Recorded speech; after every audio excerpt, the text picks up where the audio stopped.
আসসালামু আলাইকুম, সবাই কেমন আছেন? দেশ এবং বিদেশে যে যেখান থেকে বসে আমার ভিডিওটি দেখছেন, আশা করি আল্লাহ তাআলার অশেষ রহমতে সবাই অনেক অনেক বেশি ভালো আছেন।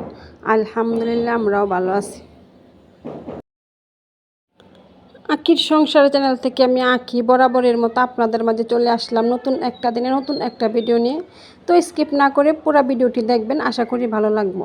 আর এই তো দেখেন আমি কোথায় চলে আসছি, আর এই জিনিসগুলো কিন্তু আপনাদের অনেক পরিচিত, কারণ এই সবগুলো জিনিস হচ্ছে আমার সংসারে। তো সংসার ছেড়ে হচ্ছে আমি তো চলে আসছি শহরে, শান্তদলের মতো আর কি। শহরে চলে আসছি ভাইরাল হওয়ার জন্য। আসলে কি আর বলবো, বলার কিছু নেই। তো যাই হোক, এই তো দেখতে পেলেন আমার সব কিছু অগোছালো করে। আর এখন এই তো চলে আসছি কিচেনে সকালবেলা। কিচেনটা এতটা নোংরা ছিল যে আমার একদম মাথাটা ঘুরে গেছে দেখে। তো যাই হোক, এর মধ্যে কিন্তু আমি রান্নাটা সেরে নেবো আর কি।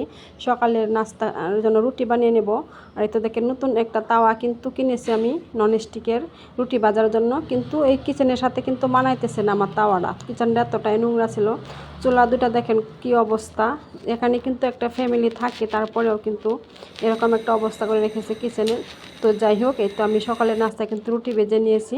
আর এখন তো দুপুরে আর কি রান্না করব তার আয়োজন করে নিচ্ছে। সকালবেলা ফজরের নামাজ পড়ে হাঁটতে গিয়েছিলাম, তো সেখানে একটা বাজার আছে, তো বাজার থেকে আমি নিয়ে আসছি কলমি শাক। তো যাই হোক, এদিকে কিন্তু আমি সব কেটে কুটে নিয়েছি রান্না করার জন্য। দুপুরে এখানে নিয়েছি দেশি মুরগি, বাড়ির থেকে এনেছিলাম সেটাই।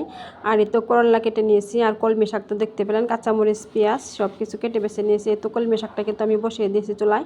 আর এদিকে কিন্তু চুলায় আমি ভাতও বসিয়ে দিয়েছি। আর আমি কিন্তু শহরে চলে আসছি অনেক দিন হয়ে গেছে, কিন্তু আর কি আপনাদের সাথে কোনো ভিডিও দেওয়া হয় নাই শহরের। তো এই প্রথম ভিডিওটা আপনাদের সাথে দিতেছি। আর তারপরে কিন্তু আমি কিচেনটাকে একদিন ভালো করে ধুয়ে পরিষ্কার করে নিয়েছি। এখন কিন্তু অনেকটাই পরিষ্কার হয়েছে, যদিও বেশিটা পরিষ্কার করতে পারিনি, তবে অনেকটা করেছি, সেটা আপনাদের সাথে পরবর্তীতে শেয়ার করব। তো যাই হোক, এই তো আমার কিন্তু কলমি শাক রান্না শেষ হয়ে গেছে। আর এখন হচ্ছে আমি তো করলা ভাজি করে নিচ্ছি।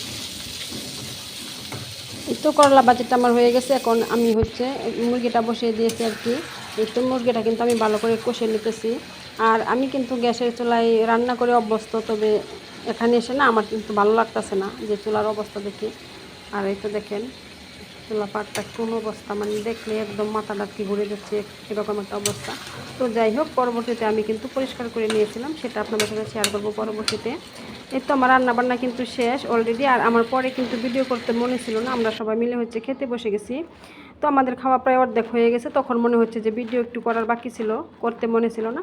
তো যাই হোক, এখানে আমার দুই বোন ছেলে আর হচ্ছে আমি খেতে বসছি। তো আজকের ভিডিওটা এখানে শেষ করে দেবো। সবাই ভালো থাকবেন, সুস্থ থাকবেন। আল্লাহ হাফেজ, আসসালামু আলাইকুম।